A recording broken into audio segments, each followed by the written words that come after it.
Bon, bonjour à toutes et à tous. Bienvenue pour cette rencontre texto qui est, je dois dire, un peu Noël avant l'heure parce que nous avons le très, très, très grand plaisir de recevoir... pardon ? Ah, c'est fini. C'est fini. Alors bon, c'est Hanouka après et Noël avant. Toutes les fêtes qu'on veut. Non. Hanouka avant, mais comme c'est un calendrier lunaire, des fois c'est avant, des fois c'est pendant. Bon, c'est la fête en tout cas, voilà, c'est la fête. Parce que j'ai donc le très grand plaisir d'accueillir aujourd'hui Suzy Morgenstern.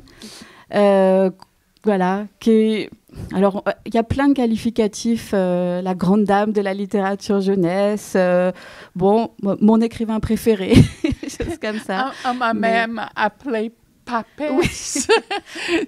ça m'a beaucoup fait rire.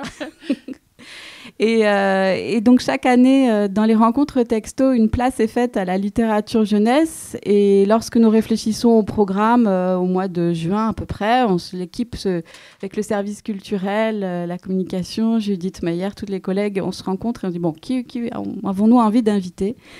Et pour la rencontre jeunesse, c'est Judith Meyer qui me dit « Et pourquoi on n'inviterait pas Suzy Morgenstern ?» Je dis « Mais c'est une idée folle !» Et je me suis dit ben, « On va essayer ». Et on est là aujourd'hui et on est vraiment très, très, très, très, très heureux. Et moi aussi, voilà. Je suis heureuse que ça a pu se faire parce que j'habite Nice et je ne suis pas souvent à Paris. On a profité du salon du livre jeunesse de Montreuil pour que Suzy fasse une petite prolongation des rencontres du salon en venant aujourd'hui à l'université Sorbonne Paris-Nord. Alors l'idée aussi de vous inviter était liée à une actualité qui est celle de la publication de Mes 18 exils, qui n'est pas de la littérature jeunesse, mais je pense qu'on parlera peut-être de cette différence ou pas. Mes 18 exils qui est une autobiographie où vous racontez votre vie sous la forme de ces 18 étapes, exils, voilà, qui jalonnent votre existence.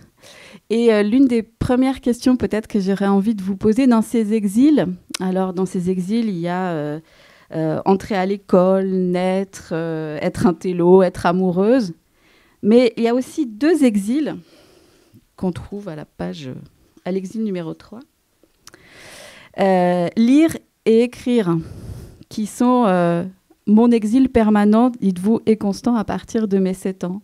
Alors, lire et écrire sont des exils, des refuges Oui, il faut s'extraire de la vie, se mettre dans sa bulle. Et c'est peut-être mon exil par excellence même. Je n'ai pas écrit depuis 2 semaines, depuis que je suis à Paris et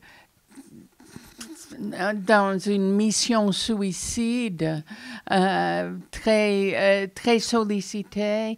Alors, j'écris tous les jours mon poème avec Bernard Friot, des fois à 6 heures du matin, aujourd'hui à 6 heures du matin, et il m'a battue. Et mais je suis en train d'écrire un roman, comme toujours. Je suis toujours en train d'écrire un roman. Et j'ai hâte. Demain, je prends le train. Le train, c'est mes vacances. Je monte dans le train, je m'assois et je dis « Ouf !»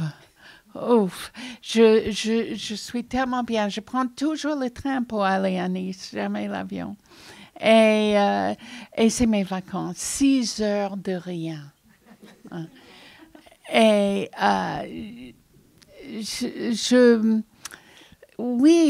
j'ai tellement hâte de retourner à mon roman.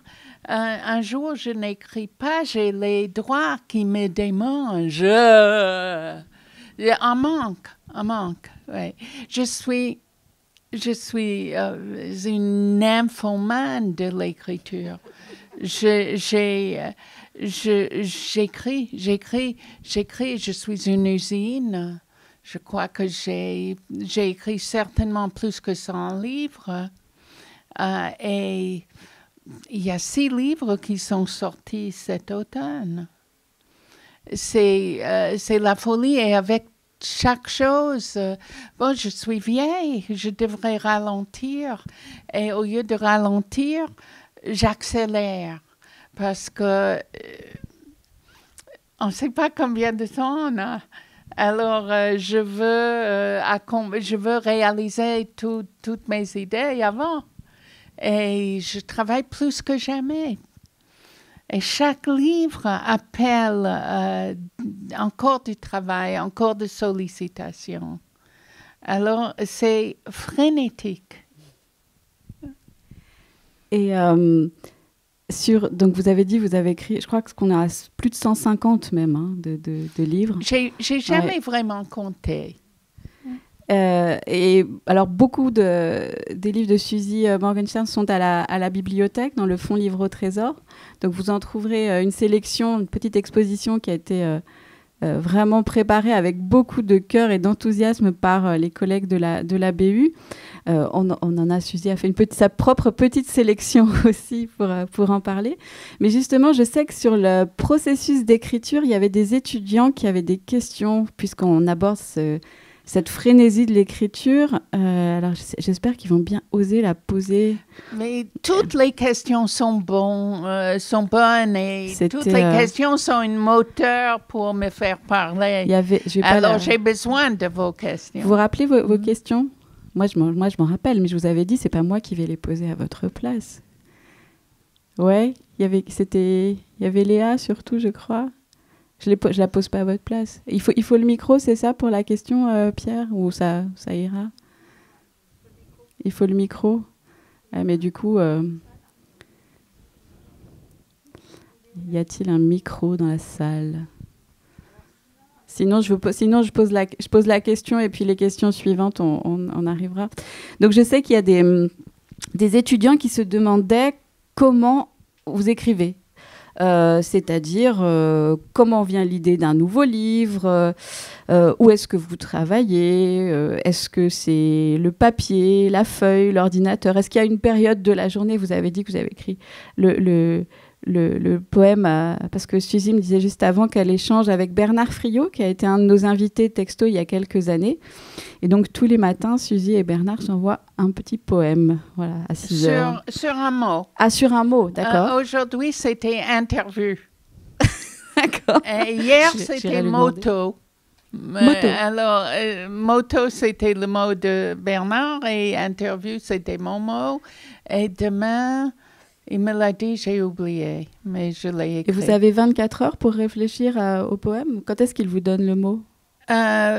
Oui, il me donne le mot avec le poème. Ah, d'accord. Donc oui, j'ai 24 heures pour réfléchir. Ouais. Tous les matins, vous imaginez? Donc Bernard Friot, qui est aussi auteur pour la jeunesse, que nous avions reçu il y a quelques années, qui est aussi traducteur de l'italien et de l'allemand, et dont nous avons aussi beaucoup d'ouvrages. Alors, aujourd'hui, l'interview, le mot c'est l'interview. J'ai écrit l'interview. On m'a posé des questions jusqu'à l'indigestion. On a fouillé dans ma tête pour recueillir des miettes. Comment, pourquoi, quand et qui, sans savoir, j'ai juste dit oui. Qui va lire de toute façon? Tant pis, finissons. Et puis, moi, je fais 2 poèmes. Je fais en anglais après le français.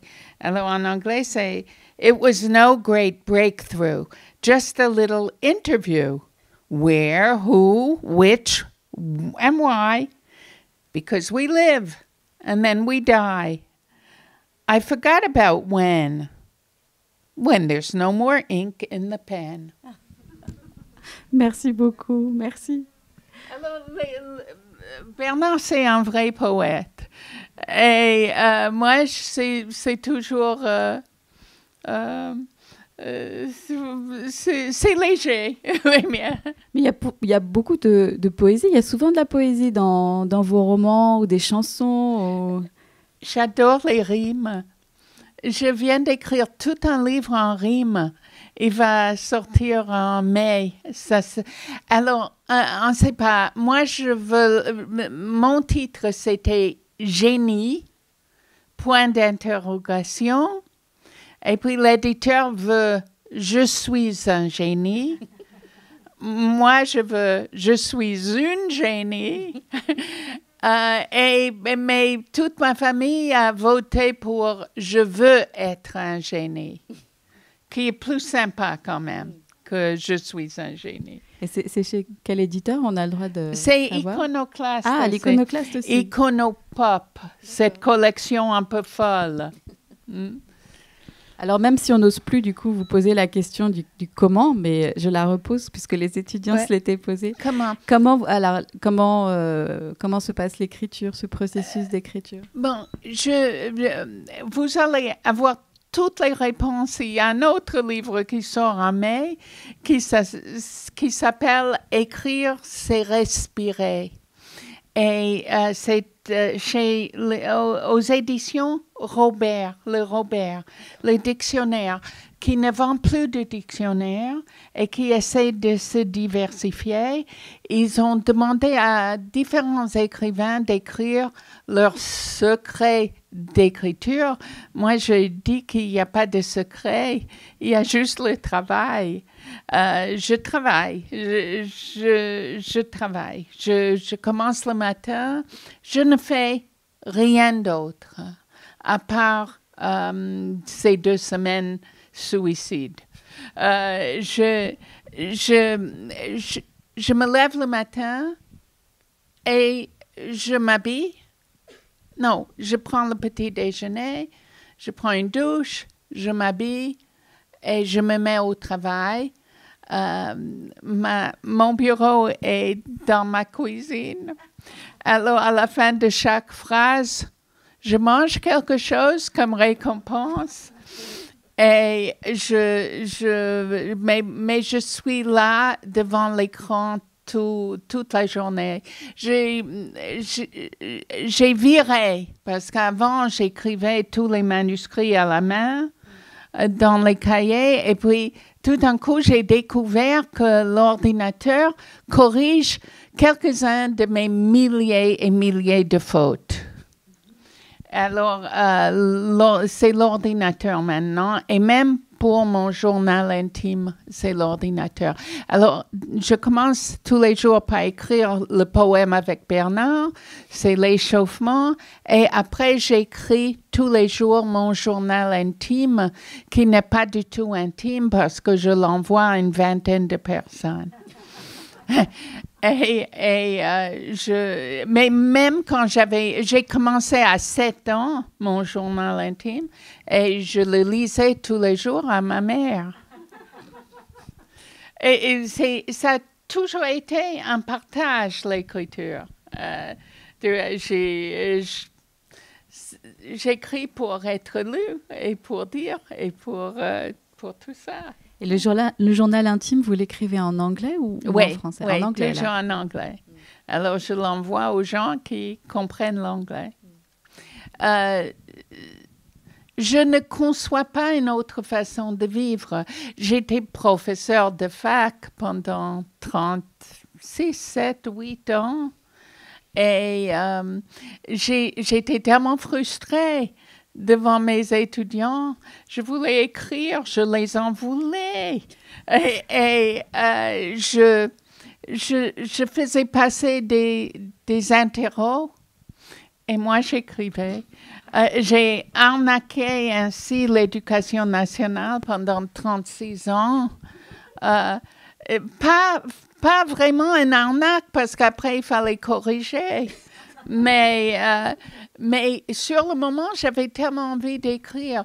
Je suis une folle dingue d'écriture. Et ça depuis quand les enfants, parce que dans les livres de jeunesse, on est souvent invité dans les classes et les enfants posent des questions. Quand est-ce que tu as commencé à écrire? Et je réponds que je pense que j'ai commencé dans le ventre de ma mère. j'ai toujours écrit. Et même avant d'écrire, je faisais des pages et des pages de boucles. Je faisais ces gestes. J'écrivais sans écrire. Et avant d'avoir des idées, je copiais des livres entiers. Rien que pour le plaisir d'écrire. Écrire, pousser un crayon à travers une feuille, c'était vraiment un plaisir sensuel pour moi. Comme si je me faisais des chatouilles. Et maintenant, j'ai transféré le plaisir. J'aime beaucoup le tap-tap du clavier. J'aime voir grandir les pages sur l'écran. Alors, c'est un autre plaisir, mais c'est un plaisir quand même. C'est juste que l'écriture a pris le dessus. J'écrivais de romans qui ne demandaient pas des illustrations. Mais si je suis dans les livres pour enfants, c'est parce que je dessinais et j'écrivais. J'étais auteur, illustrateur. Et puis mes livres ont grandi et j'ai juste arrêté.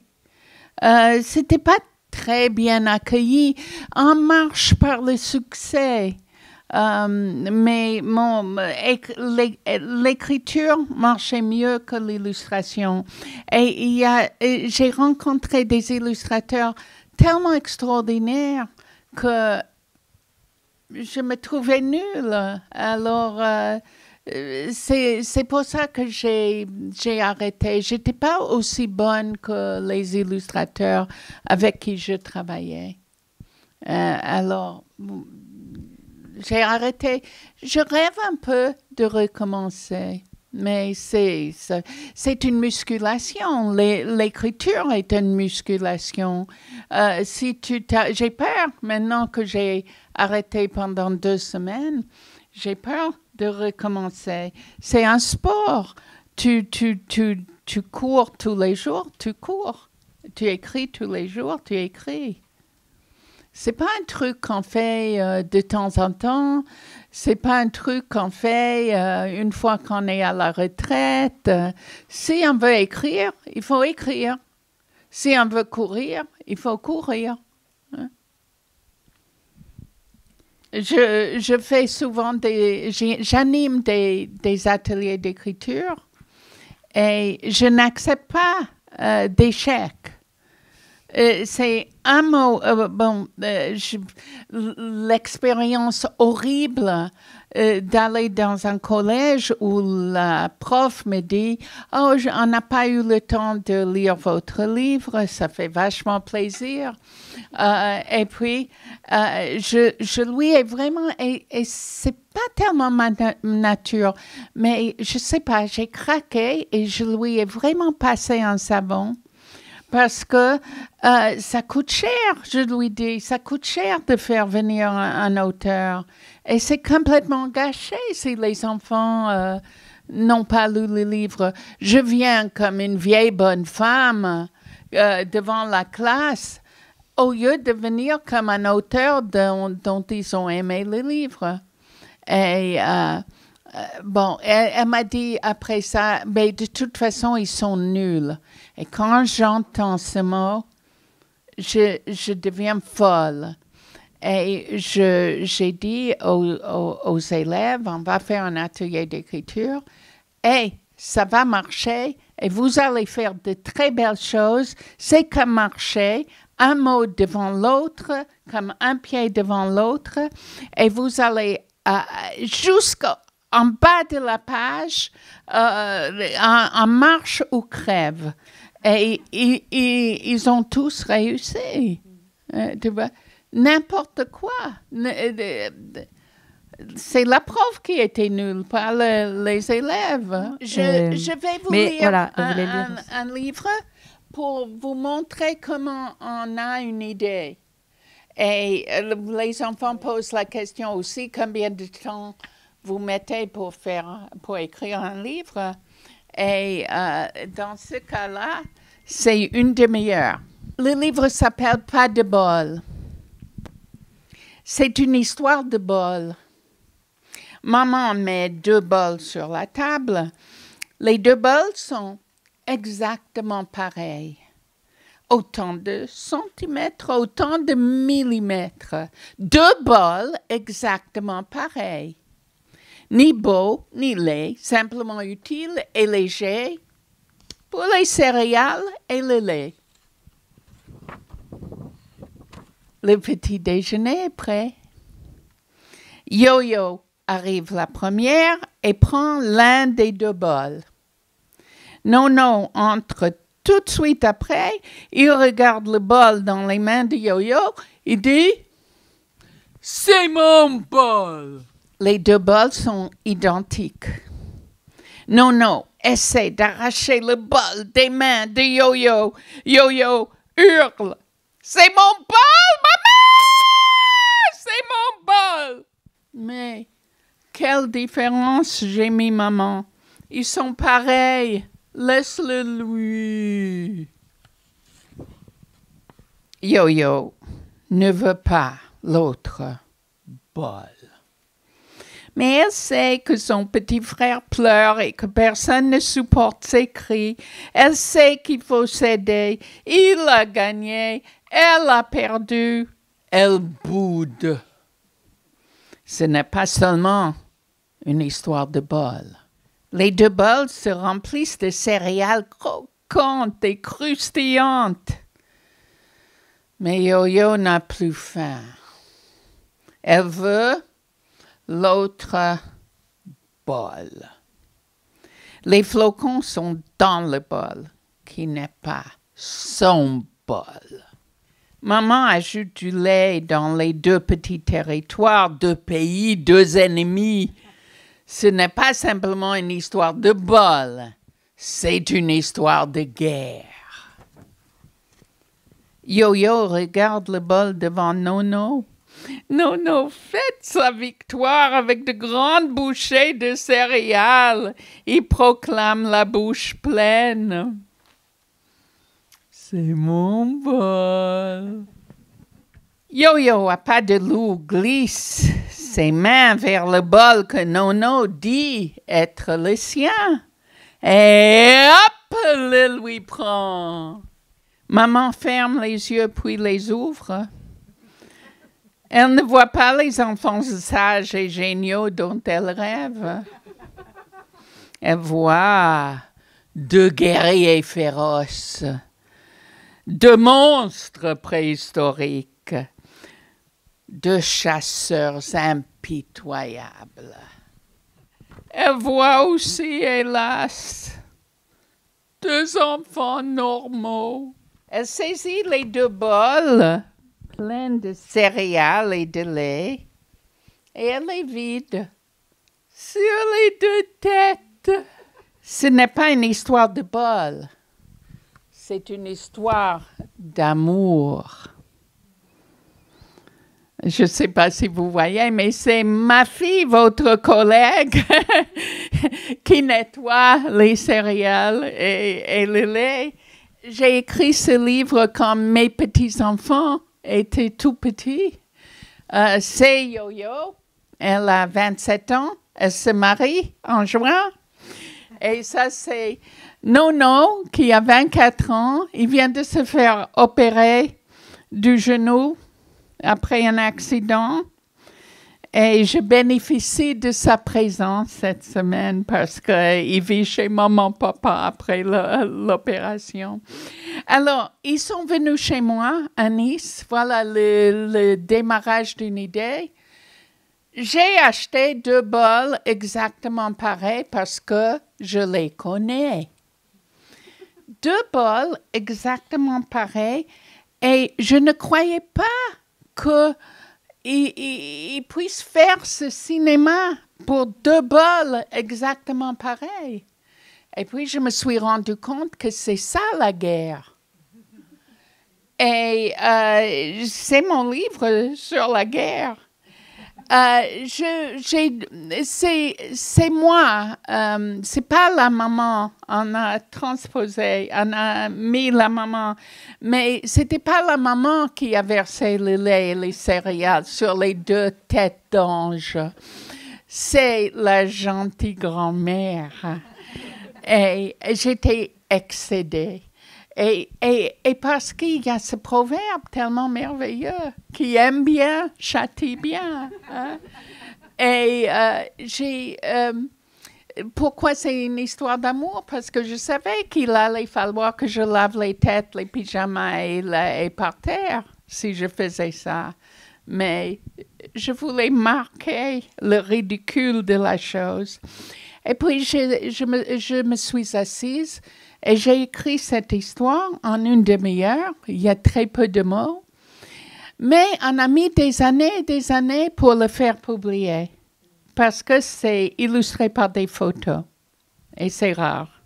Et sur les photos, ce sont Yo-Yo et Nono qui ont rejoué la scène avec leur maman, je crois. C'est ça? Oui. Teresa Braun, qui est aussi américaine et qui a déménagé à Nice après l'école des arts déco de Strasbourg, est venue me voir et on s'est bien entendu et je lui ai donné le texte. Et elle est montée à Paris avec les bols, le lait, chez ma fille. Je ne savais pas qu'elle allait faire ça. Et elle a fait rejouer la scène. Mais il paraît que les enfants étaient très contents de se remettre en pyjama au milieu de la journée. Voilà. Ils étaient ravis. On ne pouvait pas entrer chez eux sans qu'ils montrent le livre. Parce que j'étais maman, je crois. Mes enfants m'ont beaucoup inspirée. Et le monde que je racontais se passait dans le milieu de jeunesse. Et vous savez que je ne vais jamais très loin. Je n'aurais jamais pu écrire Harry Potter. Je suis très terre à terre. Des bols, du lait, des cornflakes. Et il faut pratiquement que je vive quelque chose pour l'écrire. Je n'ai pas beaucoup d'imagination, ni de... J'adorerais écrire un livre fantastique, mais j'ai pas ça en moi. Donc, je crois qu'il faut suivre ce qu'on est. Après Harry Potter, il y a tellement de gens qui se sont mis au fantastique, de l'imitation Harry Potter. Moi, c'est toujours très autobiographique. Pas de bol est autobiographique. Tout est autobiographique chez moi. Papa, maman, la musique et moi aussi, j'étais une mère impresario. Il fallait que mes enfants fassent de la musique, des claquettes, de la danse. Ma fille Maya me dit, mais tu es sourde? Tu n'as pas entendu, tu n'as pas vu qu'on n'avait aucun talent? Non. On marche à l'espoir, les mères. Mais justement, pour compléter un petit peu la question d'Inès, sur Mes 18 exils, c'est un récit autobiographique publié pour adultes, on va dire. Mais en réalité, souvent, en note, vous nous indiquez que si on veut en savoir un petit peu plus, il faut aller dans les autobiographies jeunesse, comme dans La première fois que j'ai eu 16 ans. C'est moi sur la couverture. Ouais, en train de jouer de la contrebasse. À l'orchestre de l'école du lycée, c'est ça? Oui. Et du coup, je me disais que la frontière, elle n'était pas si imperméable parce que dans Mes 18 exils, on a presque plus d'informations et parfois des informations plus dures, enfin sur un ton plus dur dans les récits jeunesse, comme La première fois que j'ai eu 16 ans ou Terminal, tout le monde descend ou ça. Oh, une là, mère brutale. En tout cas, des relations tendues entre une mère et sa fille, oui. Ouais. Oui, je ne sais pas où est la frontière. Je sais où est la frontière quand j'écris pour les tout petits, comme cette série qu'on a démarrée qui s'appelle Perla. Bon, ça, on sait qu'on ne peut pas... il faut rester extrêmement simple. Et c'est la chose la plus difficile. C'est la chose la plus difficile. C'est d'être simple. Quand j'écris un roman pour les adolescents, c'est facile. Tu n'as pas des freins comme ça. Mais quand tu écris pour les tout petits, oui, il faut être conscient pour qui on écrit. Et puis, il y a beaucoup plus de travail éditorial dans les livres pour les petits. Tu utilises un mot qui est un peu inhabituel et l'éditeur est là pour te freiner, pour proposer d'autres. Il faut être vraiment très cohérente, ce qui est très difficile pour moi. Je crois énormément au travail de l'éditeur. Je ne ferai jamais un livre à compte d'auteur sans un éditeur. Je préfère mettre le manuscrit dans un tiroir et il y en a beaucoup. Que de ne pas avoir un éditeur. Et normalement, je m'entends très bien avec mes éditeurs et j'apprécie beaucoup leur travail. J'avais un éditeur pendant 40 ans, c'est Arthur Hubschmidt de l'École de loisirs. J'étais complètement amoureuse de lui. J'allais le voir, je me sapais, je me maquillais, je me bijoutais, je me parfumais et ça lui faisait strictement rien. C'était complètement irréciproque et il aimait les femmes, les tiers de mon âge et les tiers de ma taille. Alors, aucune chance avec Arthur. Mais hier, j'ai eu un message d'Arthur. Il a dit qu'il a lu j'ai lu ton livre, il m'a dit.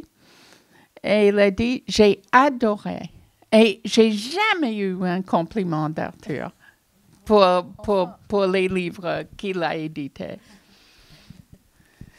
Alors, j'étais contente. Quel est notre bonheur à des auteurs? C'est quand on aime ce qu'on fait. Et mon travail pendant ce week-end, c'était une fleuve d'amour. Les gens qui viennent et disent « On a tellement aimé ce livre, que demander de plus ?» C'est vraiment la chance. On s'est demandé hier avec des copines écrivains pourquoi on le fait. Non, on parlait des gens de pouvoir, des richissimes PDG. Et j'ai demandé à mon amie Perla un déjeuner chez Perla Servan-Schreiber parce qu'elle va faire un livre de recettes de Perla. Et elle avait interviewé des PDG et je lui ai demandé pourquoi, qu'est-ce qui les motive, ces hommes. Et elle a dit le pouvoir et l'argent. Alors j'ai regardé Charlotte, l'illustratrice de Perla, et j'ai dit et nous, pourquoi on le fait? Il n'y a pas d'argent, il n'y a pas de pouvoir. Pourquoi on le fait? Et je crois qu'on le fait parce qu'on ne peut pas faire autrement. C'est tout. Comme j'ai dit, écrire, c'est respirer. Je sais que les étudiantes s'étaient demandé si vous définiriez comme une autrice engagée. Vous avez tout à l'heure dit « je suis un génie, une génie » sur la place des femmes. Et puis sur les livres que vous avez écrits, c'était la Grosse Princesse que vous aviez lu, Inès par exemple. Voilà, par rapport à être différente aussi dans son corps, par rapport à des standards de beauté qui sont souvent imposés aux jeunes filles. Je viens d'écrire un livre écologique, même 2 livres écologiques, un grand album qui s'appelle « Je balayerai la terre » chez Saltimbanque. Oui, je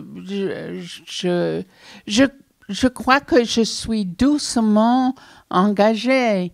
Je veux pas harceler les jeunes avec des messages. Mon but dans chaque livre est de faire plaisir et de faire lire. Je suis une militante pour la lecture, mais mes petites filles ne me trouvent pas particulièrement féministe. Je conteste, je dis, mais bien sûr, je suis féministe. Vous avez été la première fille à entrer justement dans l'orchestre de jazz band du lycée quand même. Hein. C'était mon premier combat féministe. Oui. Que vous retrouverez dans la première fois que j'ai eu 16 ans. C'est un film aussi. La première. Les producteurs ne voulaient pas mettre 16 ans parce qu'ils ne voulaient pas attirer que des ados au cinéma. Alors, ils l'ont appelé la première fois que j'ai eu 20 ans, mais la fille dans le film, comme dans le livre, avait 16 ans. C'était complètement ridicule. Des idées commerciales, des fois erronées. Donc, féministe. Oui, je me sens, la plupart du temps, je me sens coupable. Parce que je ne suis pas en train d'aider le monde. Je suis en train d'écrire, c'est tout. Le monde peut s'écrouler autour de moi et j'écris. Alors, je ne suis pas en train d'aider les réfugiés. J'écris. Je ne suis pas en train de nourrir les pauvres. J'écris. Des fois, et ça me soulage un peu, on fait un livre collectif pour une cause, comme Si on chantait, et maintenant Prunelle présidente, qui va sortir en février. Ça me plaît de faire quelque chose. Je viens d'écrire un livre soutif et je voulais donner une partie des droits d'auteur à la recherche pour le cancer du sein. Et je ne sais pas, l'éditeur n'est pas arrivé à s'organiser pour ça. Ça me plairait, oui. Il y a de l'autocensure inconsciente. Je ne peux pas dire que je ne me censure pas. Il y a des choses. Mais d'habitude, je dirais pas trop dans mon cas. Il y a de plus en plus, et c'est terrible, de censure des éditeurs. Vous avez entendu parler aux États-Unis, les éditeurs engagent des experts en sensibilité pour ne pas offenser les Noirs, ne pas offenser les trans, pour ne pas offenser tout. Alors, si tu ne veux pas offenser celui-ci, celui-là, il ne reste rien. Mais ça s'infiltre de plus en plus en France. J'ai écrit un livre avec ma petite fille Emma, qui a 20 ans, qui vit avec moi. Ça s'appelle Les Vertuoses, V-E-R-T. Et ça va sortir à l'école de loisirs en mai aussi. Et les éditrices, maintenant Arthur est à la retraite, Arthur ne m'a jamais rien dit. Les jeunes éditrices, ils trouvaient que la mère était trop méchante. Et petit à petit, elle était de moins en moins méchante à chaque version. Et je regrette. Il y a des méchantes, il y a des mères méchantes aussi. Et la même chose chez Nathan, avec un livre que j'ai appelé La salle des profs, parce que on m'a oublié un jour dans la salle de profs à Saint-Brieuc, et il devait venir me chercher après mes rencontres, et on m'a oublié. Alors je vivais un moment dans cette salle de profs, et ça m'a donné l'idée de faire un livre sur ce qui se passe dans la salle des profs. Et finalement, ça ne s'appelle plus la salle des profs, ça s'appelle Sacré Collège. Mon héros avait 14 ans, c'était parfait, et il voulait que je le rajeunisse. Il voulait qu'il soit en 6e. Je crois que la 6e est plus vendeur de leur point de vue. Et j'ai accepté. Mais quand ils ont dit, mais il a des réflexions trop mûres. Mais bien sûr, parce que je l'ai écrit pour un enfant de 14 ans. Et tu vois, les éditeurs interventionnistes comme ça, c'est difficile pour moi. Maintenant le livre, si je ne le retire pas, parce que je vais le relire encore une fois, j'aimerais que ça paraisse dans ma version originale et dans la version aboutie, que je trouvais beaucoup plus pauvre et moins émouvant. J'étais très insensée par ça. Et chez le même éditeur, dans ma série La famille trop de filles, les os de la famille trop de filles, chaque enfant de la famille reçoit un animal domestique pour son anniversaire. Et elles ont tous les anniversaires en mars, comme moi, bien sûr. Et alors, Flavia, la dernière des filles, reçoit comme cadeau un poisson rouge. Et elle appelle son poisson rouge maman. Et puis, un jour, elle crie à tout le monde, « Maman est morte !» Et l'éditeur a trouvé que c'était traumatique pour un enfant. Et je ne savais pas quoi faire. Est-ce que c'est traumatique pour un enfant? Enfin, ça dure une poil de seconde. On comprend que c'est le poisson. Et j'ai été aidée par une amie psychologue qui m'a dit « Tiens bon ». Et le livre est sorti avec le poisson rouge qui s'appelle Maman. Ouf! Mais on n'a pas tellement de courage pour toutes ces batailles, parce que d'abord, il faut se battre pour avoir une idée, pour réaliser l'idée, pour trouver un éditeur, pour trouver des lecteurs. On ne peut pas se battre pour chaque petit détail. Et des fois, je laisse faire. Je me laisse faire. La valise rose, qui est aussi sur un des présentoirs, qui est un album réalisé avec Serge Bloch. Oui. C'est mon complice depuis longtemps. Qui a aussi fait la couverture ici. Et ça aussi. Voilà. Les fleurs tardives. Et les fleurs tardives, oui. La valise, j'adore les roses. Vous savez que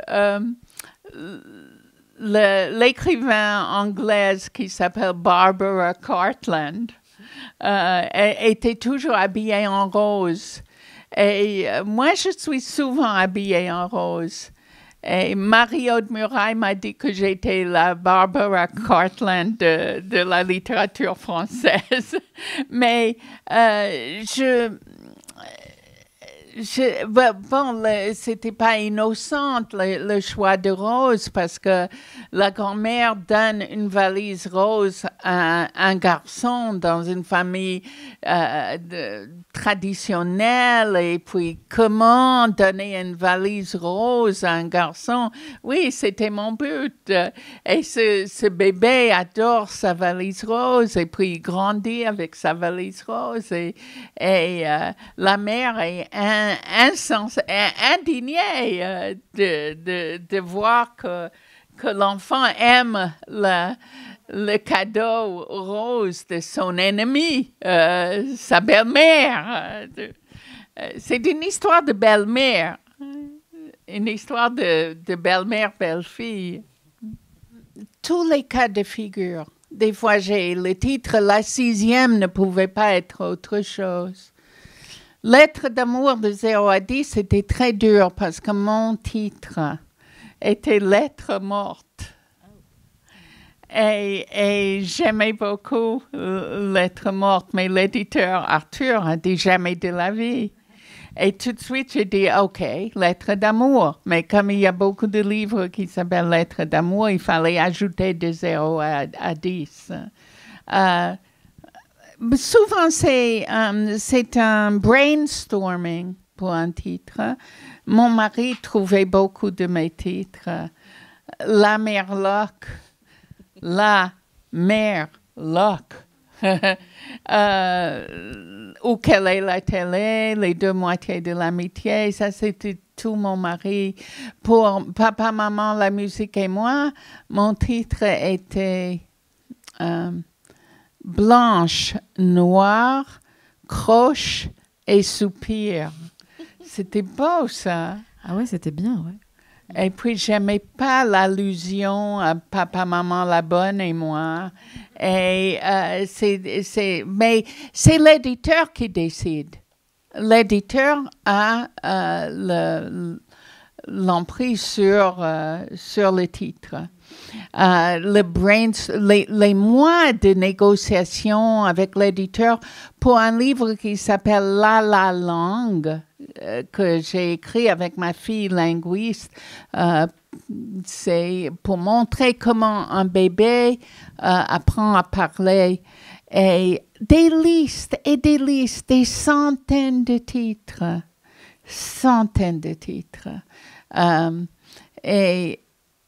L'éditeur voulait la grande aventure. Mais c'est nul, c'est rien. Et puis ma fille Alia a dit, mais c'est pas une aventure, c'est juste normal d'apprendre à parler. Et un jour, j'ai pensé à la langue et Alia l'a aimé. L'éditeur pas trop, mais on est arrivé. C'est souvent un compromis.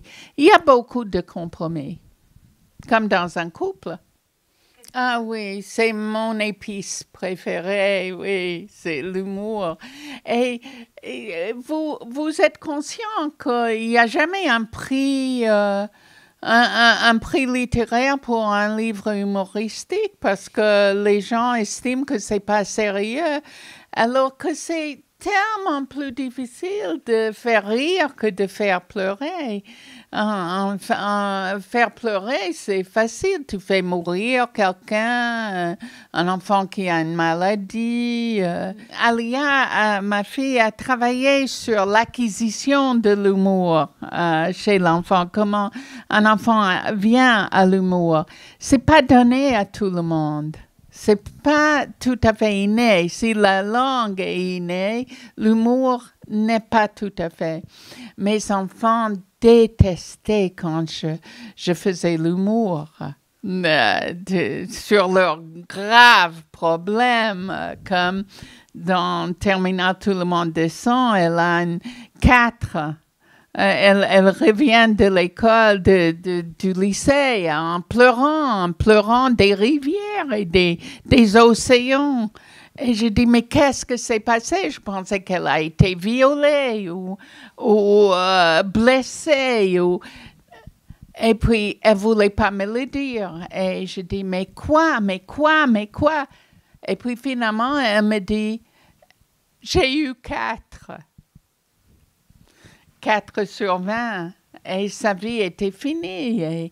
Et moi, je dis, des larmes comme ça, c'est pour une mère qui a un cancer, c'est pour un grand-parent qui meurt, c'est pas pour une 4 en chimie.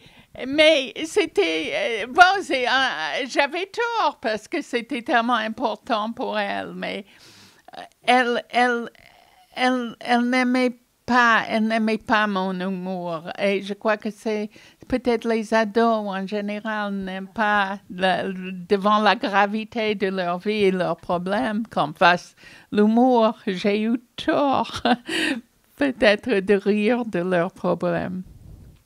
Je ne pourrais pas vivre sans. Ça s'appelle l'humour juif, d'ailleurs, l'autodérision. Et je suis née avec.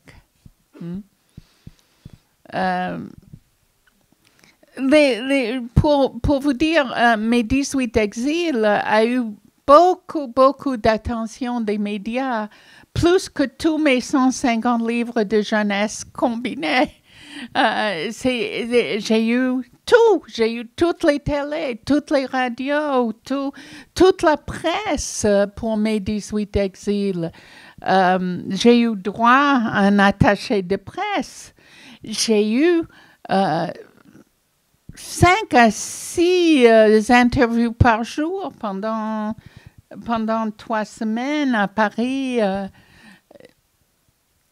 Et j'étais indignée parce qu'il fallait que je ponde un livre de vieillesse pour avoir une miette d'attention. C'est dire à quel point la littérature de jeunesse est un parent pauvre de la littérature.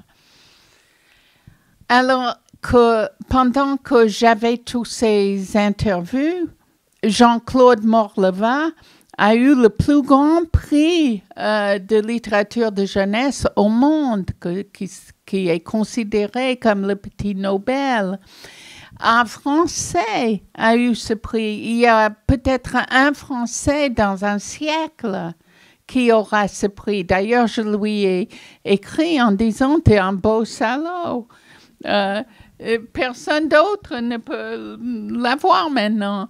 Mais en même temps, on était tous très contents, la communauté d'auteurs de jeunesse, parce que c'est vraiment un excellent écrivain et un type adorable. Et il n'y avait rien. La France a gagné le prix Nobel. J'ai mis le journal télévisé ce jour-là. Rien les jours suivants. On n'en a pas du tout parlé de Jean-Claude Morleva. Mais on a beaucoup parlé de moi. J'ai écrit en tout 4 livres pour adultes, un en anglais, un roman, pourquoi pour adultes? Parce que c'était hard. Bon, il y a des choses qu'on ne mettra pas dans un livre de jeunesse. Le sexe, d'une façon très graphique, ça n'en met pas. Quoique... Touche-moi. Ouais. J'ai alors mes 3 livres pour adultes, c'est Fleurs tardives, Jacques Addy et mes 18 exils. C'est pas une promotion pour moi d'écrire un livre pour adultes. Je suis vraiment un écrivain pour la jeunesse. J'ai écrit Fleurs tardives parce qu'on l'a écrit à 4 mains. C'était juste un projet marrant avec mon amoureux. Jacques Addy, j'ai écrit il y a 20 ans avant que c'était publié, mais c'était juste pour moi et mes enfants C'est le livre que j'ai écrit quand mon mari est mort parce que je ne pouvais pas écrire pour la jeunesse. Quand on écrit pour la jeunesse, je me fais un petit devoir d'être optimiste. Et en cette période-là, je n'étais pas du tout optimiste, alors je n'ai pas écrit pour la jeunesse pendant 2 ans de deuil dur. Mais j'ai écrit Jacques a dit. Et puis 20 ans après, un éditeur m'a demandé un livre pour expliquer comment je suis devenue ce que je suis. Et j'ai pensé, Jacques, il m'a importé en France, il m'a élevé dans un sens. Et je lui ai donné le manuscrit que j'avais caché parce que c'était juste pour nous. Et elle a mis 24 heures pour m'appeler en me disant que je leur fais un beau cadeau. Et elle l'a publié. Et ça, c'est toujours tellement exaltant quand un éditeur accepte un livre. Je n'aspire pas à écrire pour adultes. Il y aura ce livre sur l'écriture pour adultes, Écrire, c'est respirer, en mai, et le livre Je veux être un génie, qui va sortir aussi en mai. C'est pour tout le monde, je crois. J'aimerais beaucoup qu'il y ait une catégorie qui s'appelle tout public. C'est l'histoire de... Bon, moi, j'étais veuve à 49 ans. Et puis, 10 ans après, mon gendre m'a mis sur un site web de rencontres. Et j'ai rencontré Georges. Et un jour, il a dit... je lui ai dit que j'étais à Paris pour quelques jours et je n'avais pas d'engagement. Et il m'a dit qu'il venait avec le prochain train. Alors, sur le site web, on avait écrit plusieurs lettres. Et puis, il est venu à Paris. Il pensait qu'il venait pour boire un pot et puis retourner. Il est suisse. Il a fait 4 heures du train pour boire un pot. J'avais envie de le récompenser. Je n'avais pas envie d'aller chercher un lieu public pour notre futur dialogue. Je suis une flemmarde. La bouteille est arrivée avec 2 verres. Il a retiré le bouchon, rempli les verres et on a dit « Santé, le Chaim ». On a posé les verres et j'ai fait la chose la plus inattendue, étonnante, extraordinaire, ahurissante, prodigieuse, brusque, violente, hors de caractère, effrayante, farouche et délirante. Je l'ai poussé sur le lit. Il aurait pu mourir sur le coup. Et qu'est-ce que j'aurais fait? Appeler ma fille. Je ne saurais jamais comment j'ai eu l'envie, la perspicacité, le culot, l'intelligence, la bravoure, l'initiative, le courage d'oser un geste pareil. Mais c'était évident. J'avais affaire à un grand timide et si coincé que si j'avais attendu un acte aussi résolu de sa part, j'en aurais eu pour des années. À nos âges, on n'avait pas le temps de tergiverser, pas le temps de faire la cour, pas le temps tout court. Il fallait vivre dans ce moment précis de cette éternité si finie. J'en avais marre de guetter les messies. Je ne sais pas comment la sagesse, l'action, l'esprit d'aventure, l'audace m'ont frappé, mais je sais que c'est la meilleure démarche que j'ai jamais entreprise de ma vie. Je suis une lectrice vorace. Je crois que c'est le jumeau de l'écriture. Lire et écrire, c'est toute ma vie. Sauf que maintenant, je regarde aussi les séries. Je suis accro des séries et je lis moins. Alors, qu'est-ce que je lis? Ma dernière lecture adorée, j'ai rencontré un écrivain dans un salon de livres, Catherine Cusset. Et j'ai acheté 3 de ses livres et je les ai lus un après l'autre.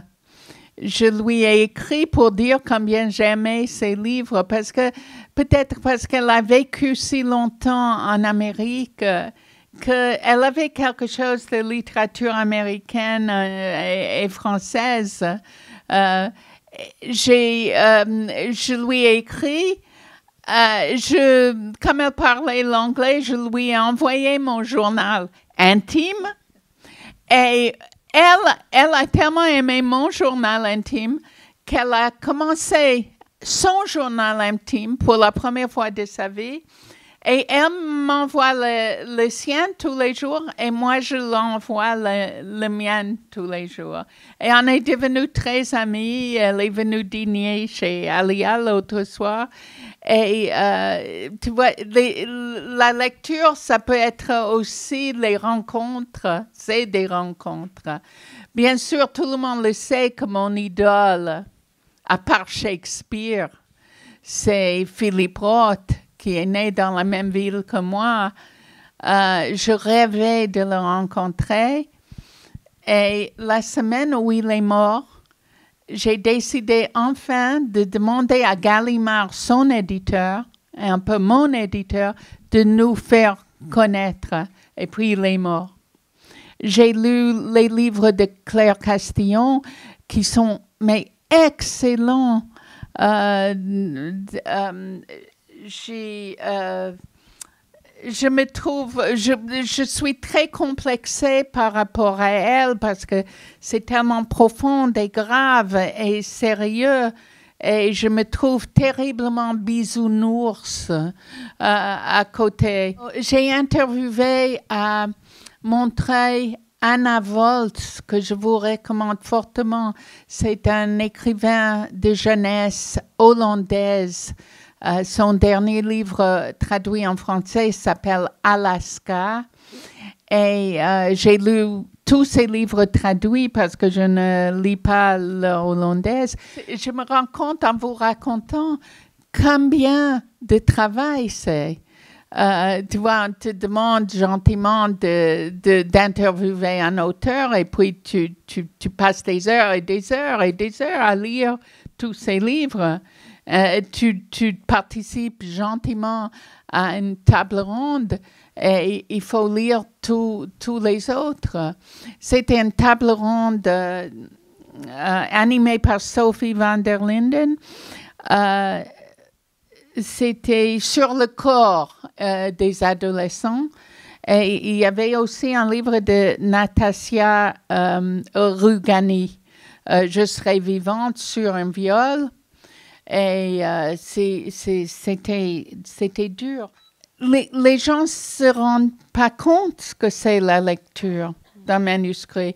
On m'en donne partout des manuscrits à lire. Comme si c'était un cadeau.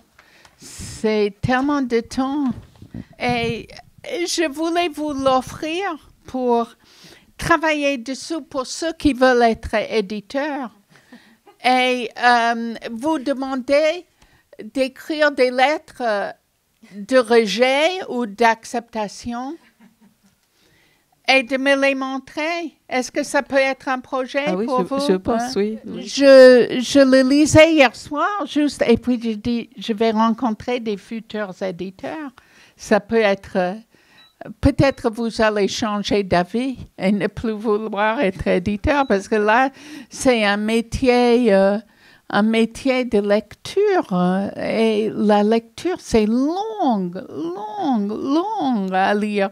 On me demande souvent d'être juge dans un concours de nouvelles, comme si c'est un grand privilège. Et puis tu lis toutes ces nouvelles des jeunes, certaines sont très bien, mais moi, je lis une nouvelle et puis à la prochaine, j'oublie déjà le premier. Je crois que je suis trop vieille pour être juge dans un concours de nouvelles. Je suis très, très amie avec Marie-Aude Muraille. Je suis la marraine de sa fille, mais elle n'a jamais lu un de mes livres. Du moins, elle ne m'en a jamais parlé. Mais c'était très, très dur de lire des livres des collègues et des amis. On lit en tremblant. Qu'est-ce qu'on fait si on n'aime pas? Ce qui vient de m'arriver, je sais pas quoi dire. Un livre sur la mort que je trouve extrêmement adulte. Mes amours de lecture, encore, j'ai une amie suédoise qui s'appelle Rose Lagercrantz. Et elle a écrit toute cette série « Ma vie heureuse » à l'école des loisirs. J'adore. Parce qu'elle sait, elle a l'enfant en elle et elle sait exactement les émotions des enfants. Je déteste quand on écrit un livre pour enfants qui est terriblement adulte. Et bon, c'est ma bête noire. Mais Rose Lagercrantz, si vous n'avez pas lu, c'est du pur bonheur. Et elle était à Paris cette semaine parce qu'on a fait un opéra sur Ma vie heureuse. Et on l'a donné à l'Institut suédois. Merci infiniment. Merci beaucoup. Merci à vous.